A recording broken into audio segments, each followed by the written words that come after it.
Bloomberg Audio Studios. Podcasts, radio, news.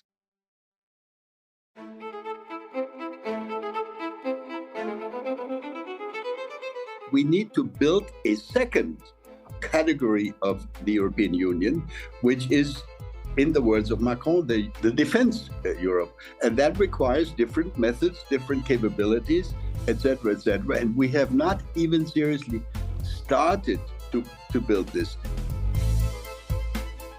Welcome to Voternomics, where politics and markets collide. This year, voters around the world have the ability to affect markets, countries and economics like never before. So here at Bloomberg, we've created this series to help you make sense of it all. I'm Allegra Stratton. I'm Adrian Wooldridge. And I'm Stephanie Flanders. So at the top of the show, you heard from our guest this week, Wolfgang Ischinger. He's a former German ambassador to the US and also the former chairman of the Munich Security Conference. It's an annual conference that brings together NATO member countries and various security experts to discuss current issues in security and defence politics, and it frequently makes the news, does it not? Anyway, it was a very interesting conversation, but it didn't include Stephanie and I. So how is that? Well, how are those two things possible? I don't think they're consistent. Adrian, you were driving this one. It was the men retaking the citadel. Control. And you began by asking him whether democratic Europe can defend itself from threats from people who want to destroy it.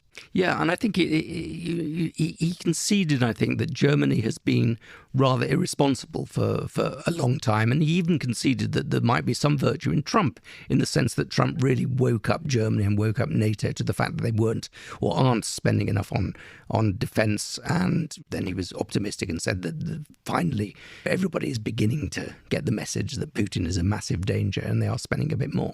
I think that what that opening clip points to is he was talking about the need for a different kind of thinking about the European Union in a different way, that it was created to solve one problem and is going to have a different, maybe even a different collection of countries to solve the problem it faces now.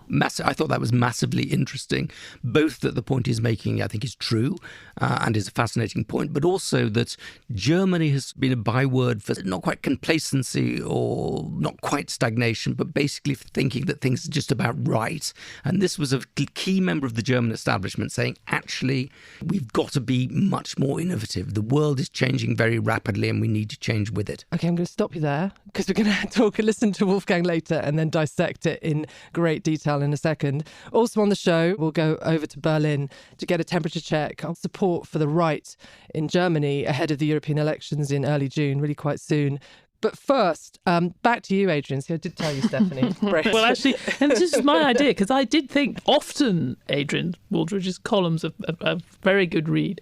But I thought that your column last week about Rishi Sunak was particularly good, Adrian. For the people who didn't see it or haven't read it, it was woe is Rishi Sunak, leader of broken Tories.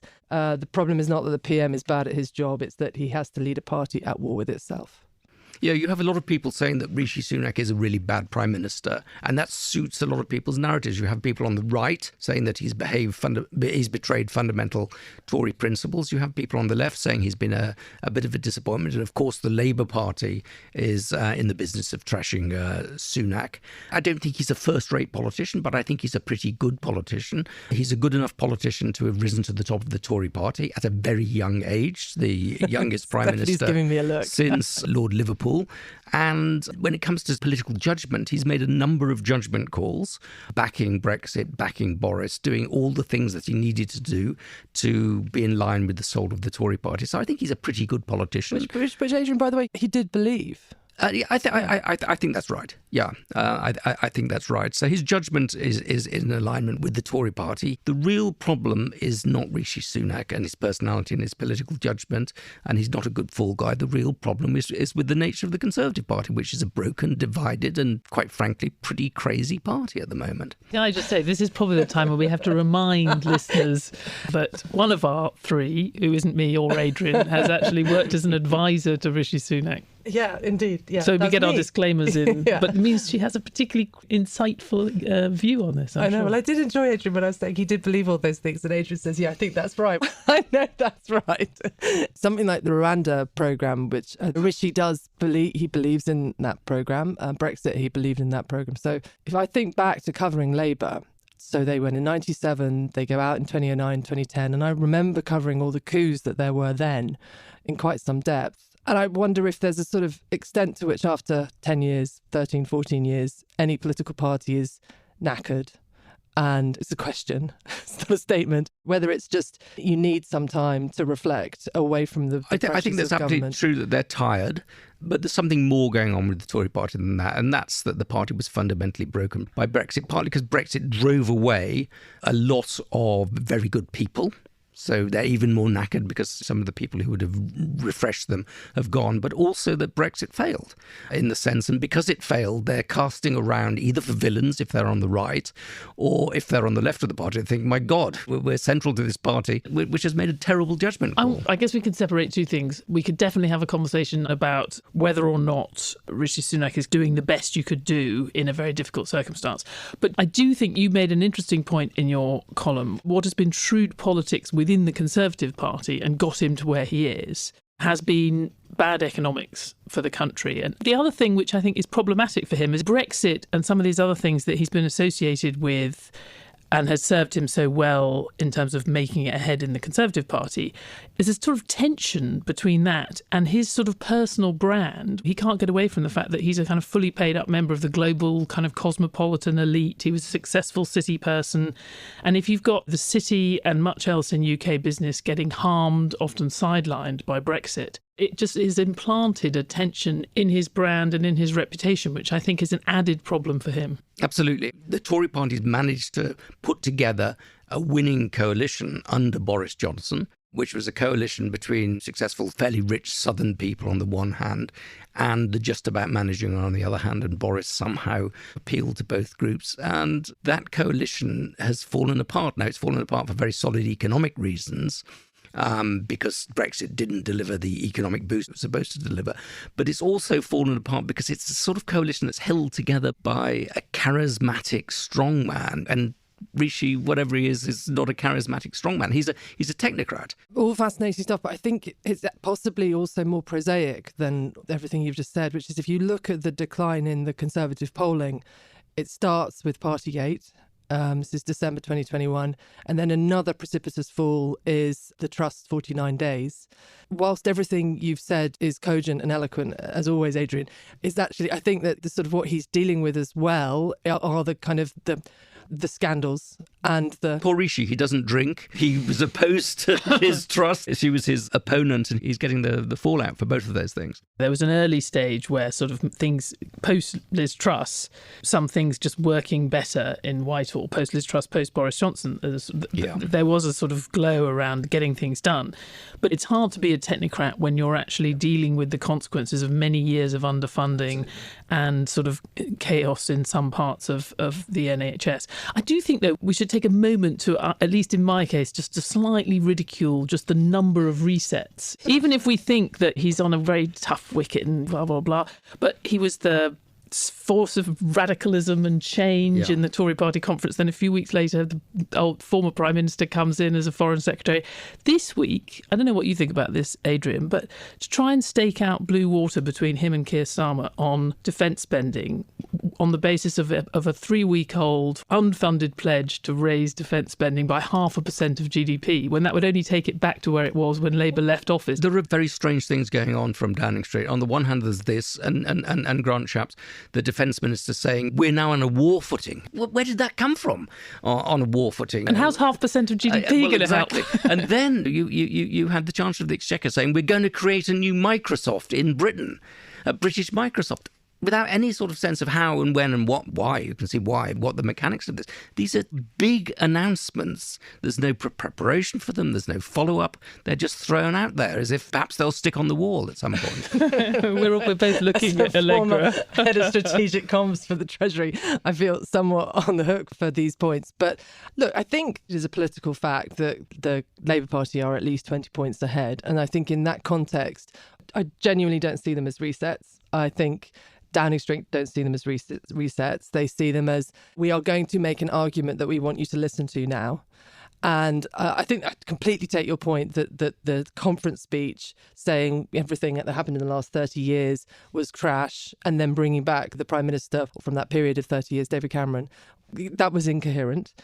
Other than that, I think you're allowed to say, how do I want to connect with people? Have I connected so far with this view of the world I have?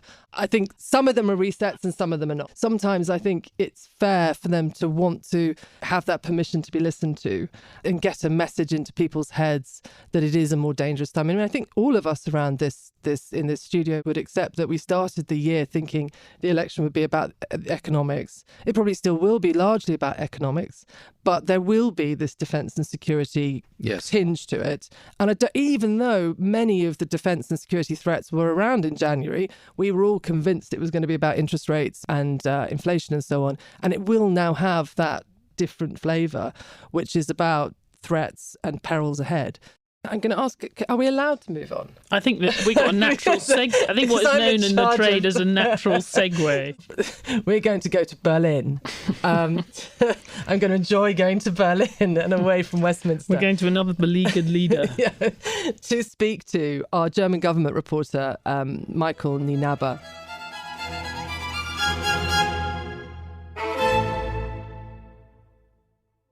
Hi, Michael. How are you? Hi, I'm fine. Thanks for having me on the show. You've just been back from a trip away with Scholz, is that right? Yeah, we returned yesterday from a 2-day trip to Sweden, where Scholz, on the first day on Monday, met his Nordic counterparts, and they had the Nordic summit, and he was the special guest. And then there were obviously also bilateral talks with his Swedish counterpart on Tuesday. And yeah, he was in a good mood. Also in the evening, he joined the journalists at the hotel bar and stayed up late, and we discussing things that's always off the record. So it was how late is late? How late is late? This there was way beyond midnight, and he, at some point he changed the red wine to coffee. And Tell us, what has he got to be jolly about? Aren't his polls the worst polls for any chancellor in German polling history? Yeah, it's not looking that great right now. I mean, polls were actually even worse last year when the three parties in Scholz coalition were actually bickering about nearly everything. But nonetheless, the coalition still sticking together now in its third year. And next year we have elections coming up, federal elections. But now obviously first are the European elections in June, and then 3 really important regional elections in 3 eastern states in September. And it's not looking too good for Scholz Social Democrats. They are basically far behind the opposition Conservatives, the party of former Chancellor Angela Merkel. And the Scholz Social Democrats are far behind, around 15 percentage points. And the past 6 months, the right-wing populist Alternative für Deutschland, the AfD party, actually surpassed the Social Democrats in the polls. And this also showed how difficult the situation for Scholz is right now. And I think you know, but obviously that's the Alternative für Deutschland, the AfD, which tends to be a focus for people outside for historical reasons, but also I think people just personify fears of populism gaining sway, and especially in Europe's largest economy. But I mean, do we focus too much on them? Obviously, it looks like their polling's come off a bit, and they've had some scandals in the last few weeks. In Germany, also, they are pretty much in the headlines and in the focus. So this is so everyone's obsessed with them. This is not only a foreign media or an Anglo-Saxon media. Obviously, this is also unsettling a lot of Germans. But there has been like a shift in court and in the polls. It started at the beginning of the year with this revelation that there was a meeting of nationalists and also senior AfD members where they discussed basically a deportation scheme, getting not only asylum seekers and foreigners out of the country, but basically also the German citizens with citizenship, but with foreign roots, to kick them out of the country, which pretty much echoed the policies and deportation schemes of Adolf Hitler's Nazis. And then we saw those mass demonstrations. Yeah, it was pretty huge. There were like hundreds of thousands, like over several weekends. The count was basically millions of Germans took it to the streets to protest against the far right and specifically against the AfD. And after that, support in the polls started to edge down. It's still falling because there were also other scandals or revelations, I would say, showed that some lawmakers or aides to lawmakers of the AfD had links to either Chinese secret intelligence or even the Russian state. Now, there seems to be a big divide on the right in Europe about Russia, with some being very pro-Putin, some being quite hostile to Putin. Where does the AfD fall on that spectrum? So the AfD is clearly for immediate stop of weapons support for Ukraine. So this is pretty much Russia's high on Russia's wish list, I would say.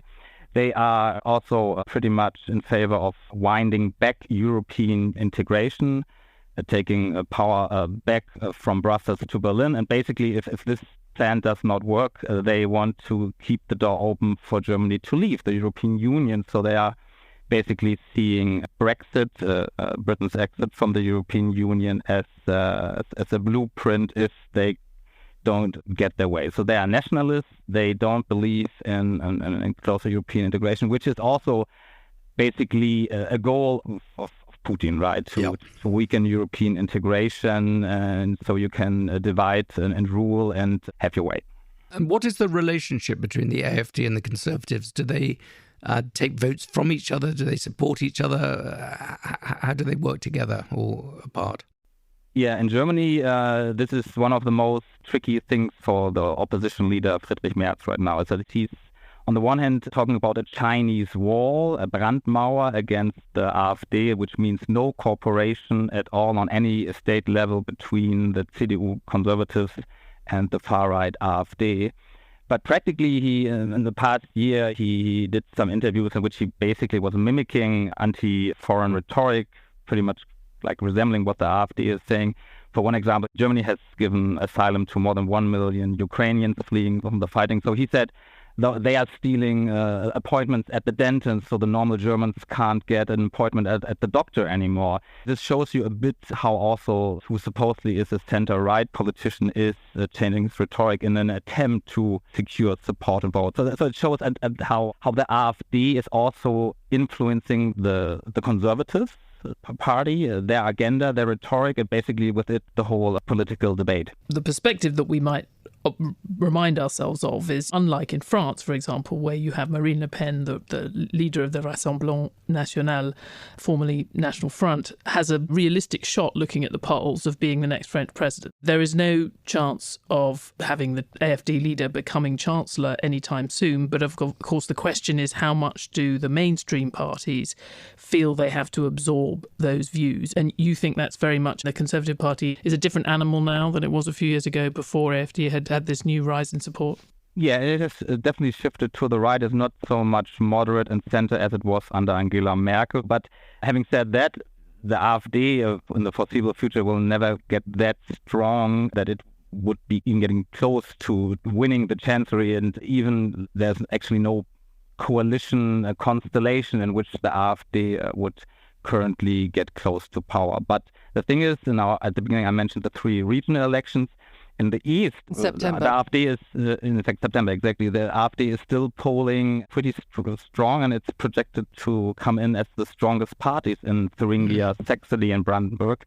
And this will make the whole process of coalition building really difficult for the other parties. And to stick to this mantra and to this pledge that they would never work together with the AfD. I think we're beginning to understand why Olaf Scholz feels the need to drink a lot of coffee late at night. Michael, promise us you'll come back. You'll save all your stories of red wine till midnight and coffee with the German Chancellor for Voternomics. Will do. Happy to come back and join you again. It was a lot of fun. All right. Thank you very much, Michael Nienaber, who is our German correspondent in Berlin.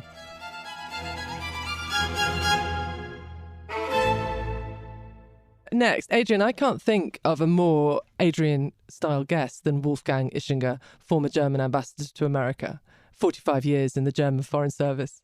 It's a real shame you can't see Adrian's face. Well, I don't know what to say about that. I mean, I've never been accused, even by my best friends, of being a potential ambassador. I don't think I'm particularly diplomatic in the way I present things. I thought he gave a very interesting assessment of what's going on in Germany. I started off by asking him whether Germany can spend enough on defence, given that voters don't want to do so. And this is the answer he gave us. First of all, let me be very clear about my own fundamental belief. I certainly believe that democracies are going to be able to defend themselves, their borders, their people, their territories against whatever dictatorships, authoritarian regimes.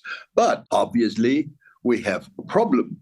Democracy is the best form of government that has so far been invented, but it has a number of drawbacks. And among the drawbacks is an inherent lack of efficiency. Democracy always requires debate. There's no Putin in a democracy who can simply say, this is the way we're going to do things from now on, which makes things difficult. Sometimes we seem to take 2 steps forward and then 1 step backward. If you look at the development over the last 3, 4, 5, 6 decades of the project of European integration, it's been difficult, but at the end, successful process. You say successful, but we are not spending enough money on defense. We have been a sort of free rider on America's spending on defense. Can we do anything about this suboptimal spending? Are we addressing this problem? Well, of course, you're right. The diagnosis at this moment is that we have been negligent. Not only my own country, not only Germany, but Europe in general has been negligent in terms of defense expenditure.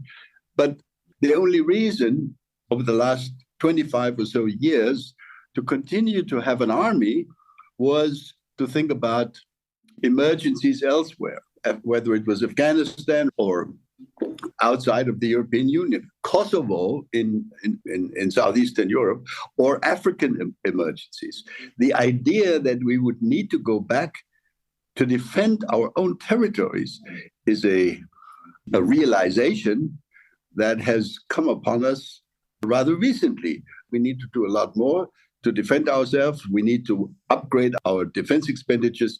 That's been a process that was started exactly 10 years ago in 2014. And it's been hard. It's been difficult. It continues to be difficult, especially in my own country. This process of remembering and adjusting to the fact that there is a different world now, how far has it got?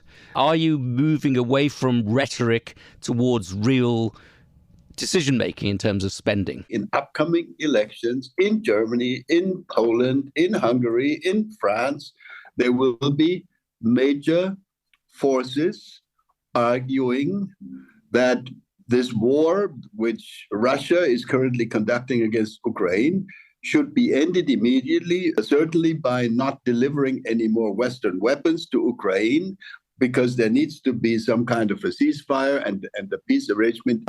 There continue to be substantial elements of our political spectrum which are not in favor of continuing to spend more. It has been, will continue to be an uphill battle. This is why leadership matters. In a democracy, leadership matters enormously. Leaders have to address changing problems. They have to see over the parapet and they have to mobilize the people. Have we got the leadership in Europe, both in Germany and in the EU more broadly, to address this mounting problem of aggression from the anti-democratic world? Let me divide my answer into 2 parts.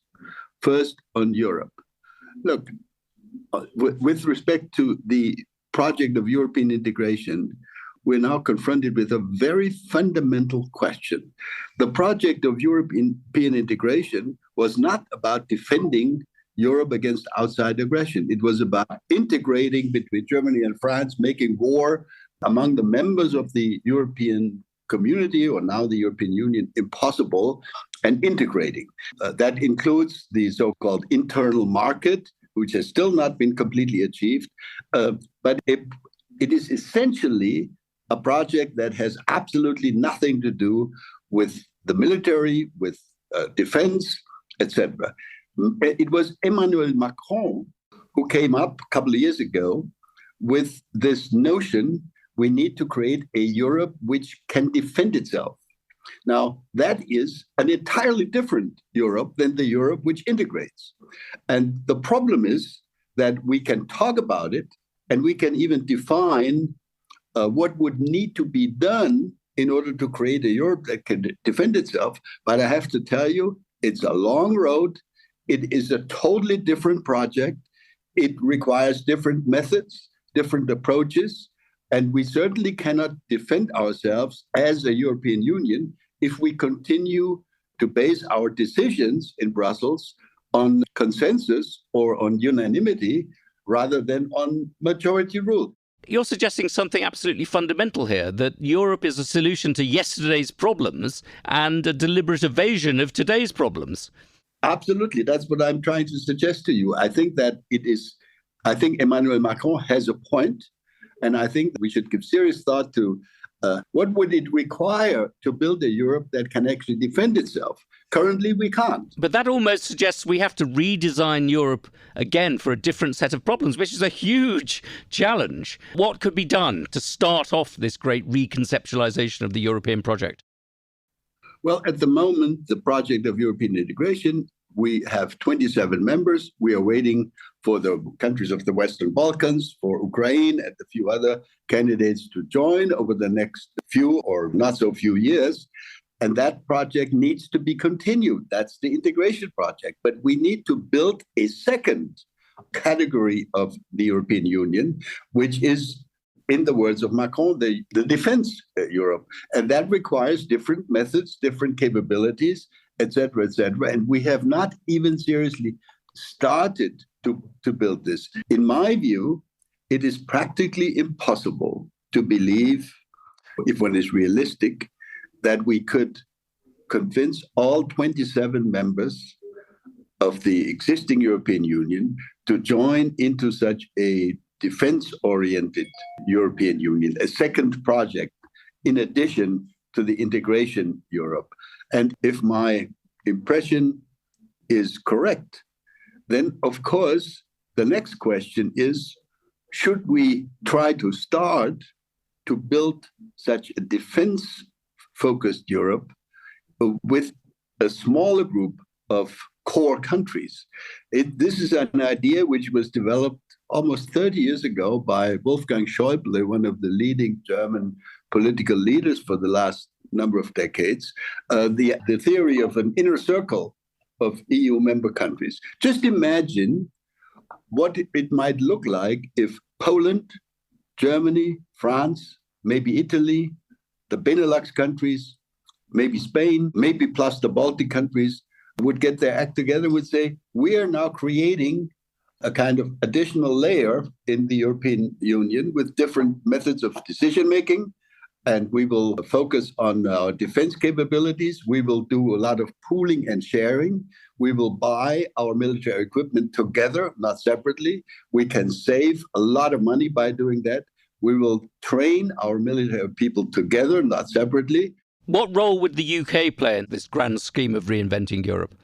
I think that would be the one opportunity that I can see, if I interpret my English friends correctly, where actually our British friends might see advantage in joining either directly or indirectly as an associate partner such a European defense project. We are already, of course, linked together with the UK through NATO, but the idea of developing a European structure that would allow us to do what Donald Trump and others have been asking for now for many years, namely that we should carry a larger part of the common defense burden, I think that would be a credible answer. And Britain could be a key player in that, as being a nuclear power, being a permanent member of the UN Security Council, along with France, etc. That would be an entirely different than the current one that we have in the integration Europe. I find all these ideas extremely exciting and sympathetic, but I wanted to bring in the question of the voters. Whenever I meet security people or military people or policy people, they're all very concerned about the new Cold War, about Putin, about China and the rest of it. Voters don't seem to be on board with this. They don't seem to be nervous about what's going on. They seem to think of it as a distant problem. They're more concerned about bread and butter questions rather than war and peace questions. What can the leaders of Europe or the people who are involved in security issues do to persuade people that this is a real threat or set of threats that we're facing that we haven't faced for a long time? Let me try to give an answer to this question by focusing particularly on my own country, on Germany, which of course I know better than most of the neighboring countries. If you take a good look at German foreign security and defense policy and the evolution of that, you will find that there is no country in the West that has concluded as dramatic a change of fundamental principles of their foreign policy, security policy, and defense policy. I'll give you an example. I've been an active member of the German diplomatic service for 45 years or more, and we used to treat it as a sacred dogma that Germany would never, ever deliver weapons, lethal weapons, into an area of conflict or war. That was considered to be, in the aftermath of World War II, a moral principle appropriate for the country that had started not only World War II, but the Holocaust, etc. Now, when you look at what's going on right now, this country that until 2 years ago had promised never to deliver a weapon into an area of conflict is now the number one provider of lethal weapons to Ukraine, far ahead of France, even ahead of the United Kingdom, second only to the United States. We've completed a 180-degree turn, at least with respect to this principle of arms deliveries, arms export. How does that align with public opinion, though?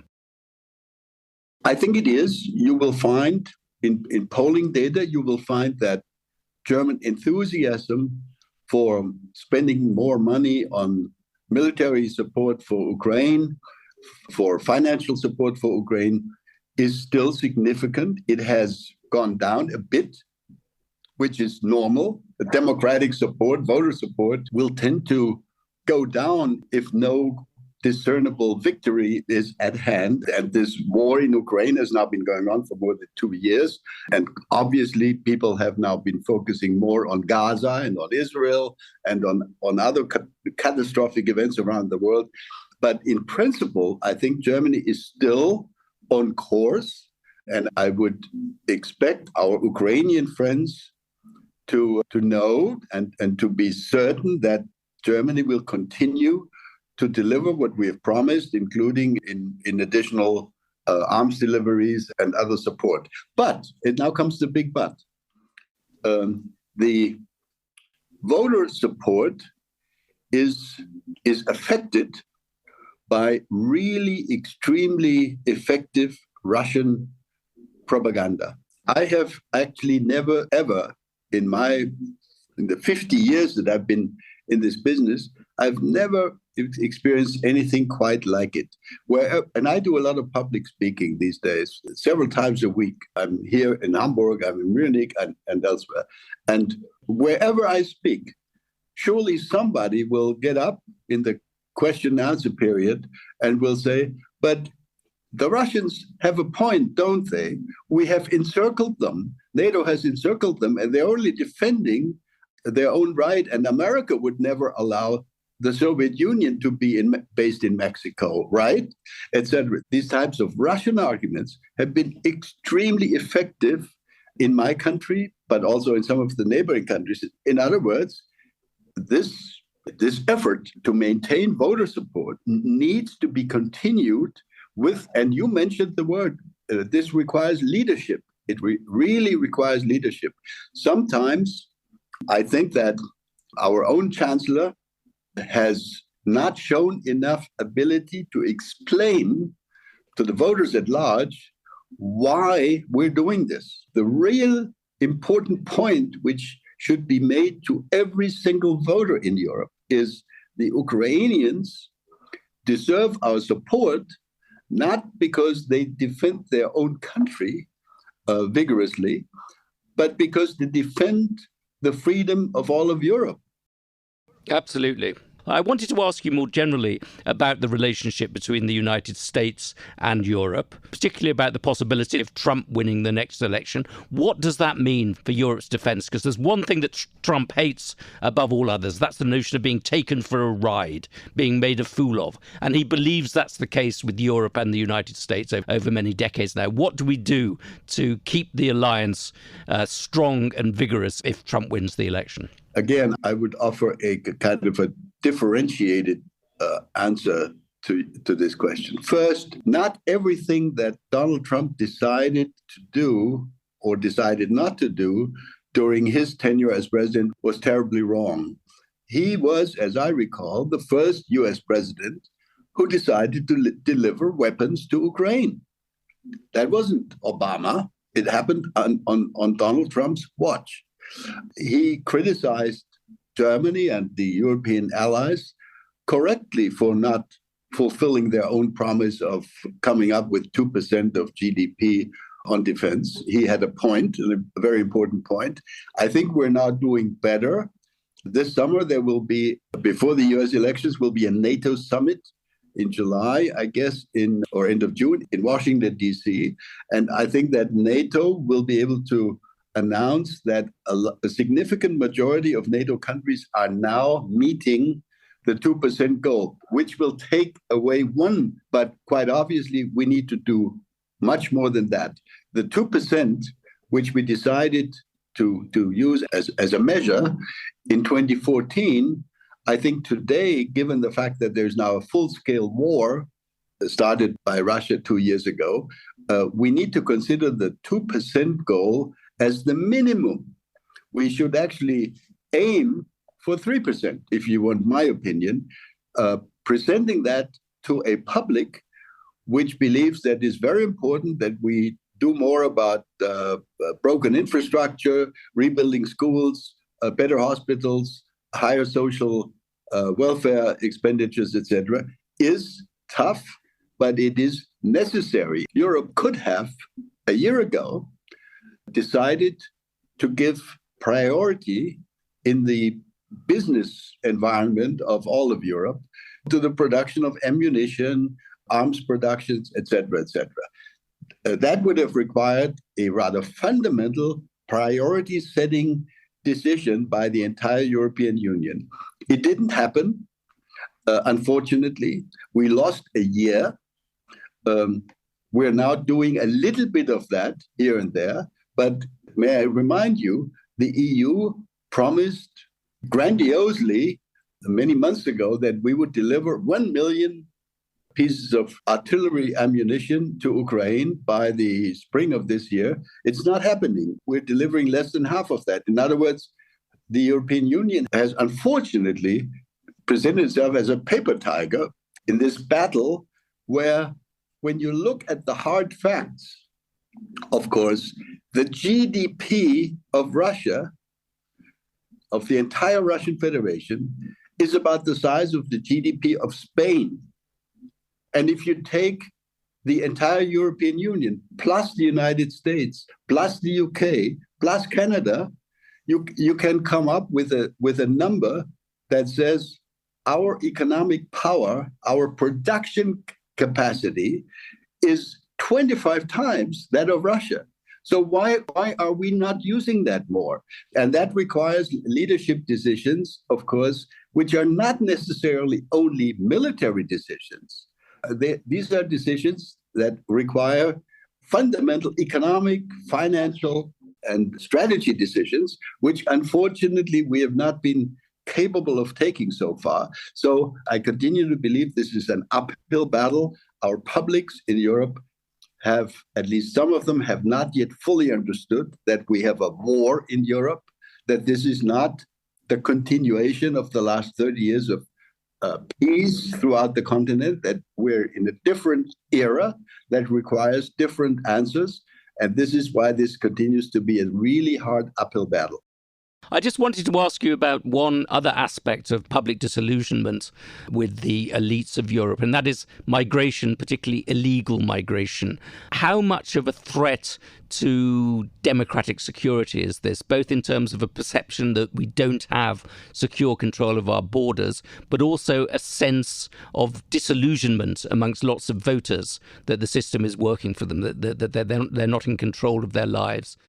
I worry about that a lot. The decision makers throughout the European Union have tended to underestimate the frustration within the voter base with illegal migration. I share the view of many who believe that we should keep our doors open to people who flee the horrors of Sudan or Afghanistan or Iraq, etc., etc. But then again, we can't possibly take them all. We do need better control of our borders. I'm not sure that the current British effort, the Rwanda effort, is the best answer, but at least the British government is making an effort to find a solution. I think we need to look for these types of solutions. Hopefully, ways can be found to avoid too much hardship for people who've already made to Europe and whom we wish to go back to their home continent, whether it's Africa or the Middle East or elsewhere. Because the great fear is that if mainstream democratic politicians can't address this problem, then countries will turn to authoritarian populists to solve this problem. The AfD has benefited over the last number of years from a number of different issues.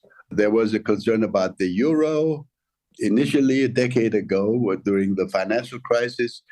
Today, the main driver for the success of the right, of the far right in Germany, is migration, quite obviously.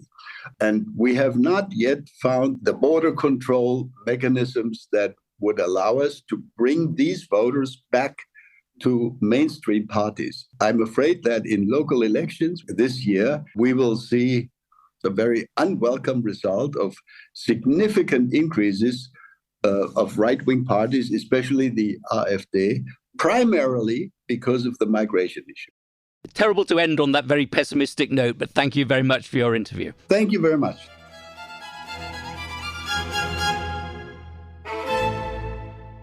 It is quite moving to hear somebody who, as he says, has spent 45 years in German foreign service, talking about going from representing a country that was pacifist and wouldn't ever contemplate an article of faith that they would not send arms abroad. And now, in his words, it's 180 degrees different. And now Germany is the second largest supplier of arms to Ukraine after America. To hear him talk about how extraordinary that change is was powerful. Yes, I thought it was very powerful. And it's an interesting story in Germany of resistance and doubts, but then really coming to terms with the fact that the world has changed in very profound ways, not just in terms of a willingness to spend money on defence, which for obvious historical reasons they've been very reluctant to do, but also a willingness to reconceptualise what the EU is about. Germany has invested such extraordinary emotional and intellectual capital in building the European Union. This peace project was so central to their sense of identity, but now this is a man who's been at the heart of this process saying we have to rethink it. I think that's extraordinary. Do you actually think that is where other leaders in Europe are? I was struck by the fact that he thought basically there was no way you could move ahead in that sort of defence direction with all the current members, let alone all the other ones that are coming down the track quite soon. Obviously, we hear from President Macron, but are there going to be enough like-minded countries who are able to move fast enough to do that? I think obviously Macron and certain people in France are really thinking very hard. I think you do have a big problem that you have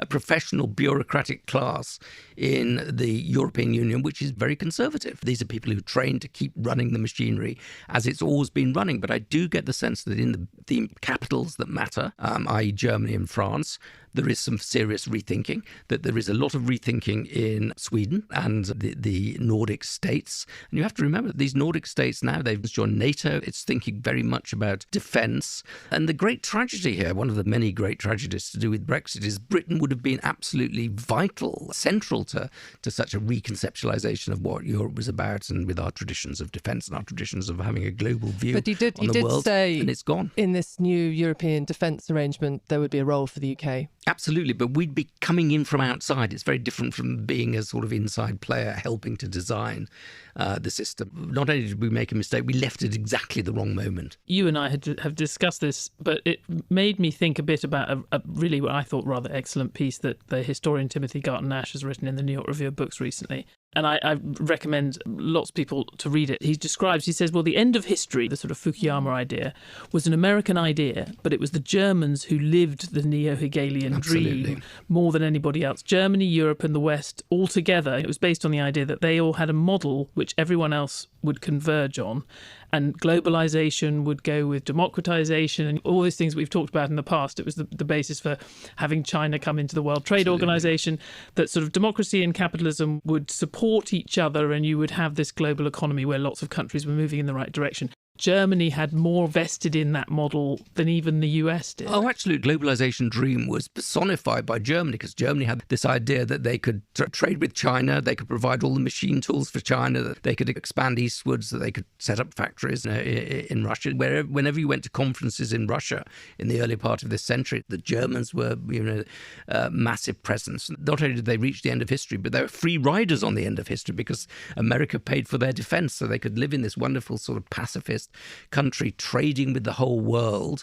And yes, it was the Hegelian nirvana. But that's why you get this sense that there's a sort of deep angst that comes from and a sort of deer in the headlights that across society. We heard earlier from Michael talking about the coalition. It's sort of quite unusual to have so many of these three big parties in the coalition, and that there's a sort of stalemate that comes from that. But it's actually a sort of national stalemate, because so much was vested in that, and just the idea of really fundamentally moving away from that post-war model is very challenging. They had this position of not just the end of history, but a sort of holiday from history. They had 20 or 30 years of everything being really good for them. They could just be rich and peaceful. And now you see them asking a series of very profound questions. Now, when Germans ask profound questions, some very good things happen, such as they rethink things from the very bottom, but also some very bad things happen. And they come up with delicious new compound words. Absolutely, they do indeed. And perhaps they even produce a new Hegel.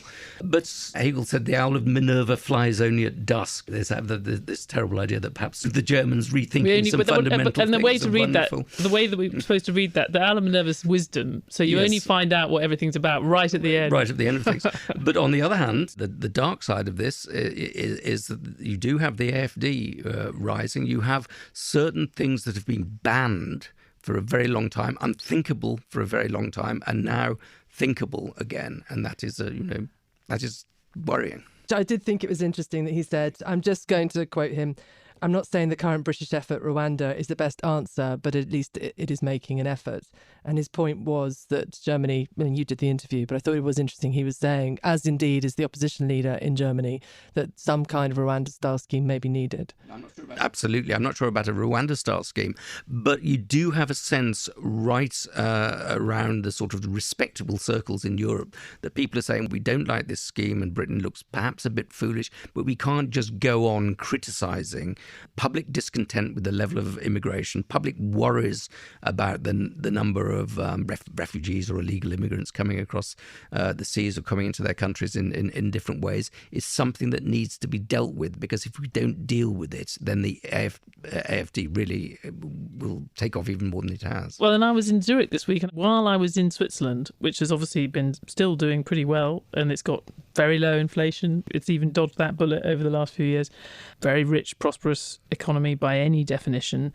They've now reached the critical number of signatures for a petition to have a plebiscite for capping the population at 10 million. It's now at 9. I didn't know that. And in fact, the employers, they have enormous labour shortages. They really struggle to bring people in. They want the opposite. But there is a lot of momentum behind this proposal to have a capped population, which actually, if you think about it, is slightly odd, because if you don't want lots of foreigners and you've got a shrinking population, that would mean that you're allowing for all of the growth to be through immigration. But I was very struck because it hadn't crossed my radar, and that's even in Switzerland, which is doing well by any measure. They want to limit numbers. I think that suggests we need to do a Swiss Voternomics. It could be a stretch. I think the people who've managed to get to the end of the German Voternomics may think differently. Okay, thanks for listening to this week's Voternomics from Bloomberg. This episode was hosted by me, Allegra Stratton, Adrian Wooldridge and Stephanie Flanders. It was produced by Summer Sadi with help from Chris Martlew and Julia Manns. Editorial direction from Victoria Wakely. Sound design by Moses Andam with assistance from Blake Maples. Brendan Francis Newnham is our executive producer. Sage Bauman is head of podcasts. Special thanks to Wolfgang Ischinger and Michael Nienaber. Please subscribe, rate and review wherever you listen to your podcasts.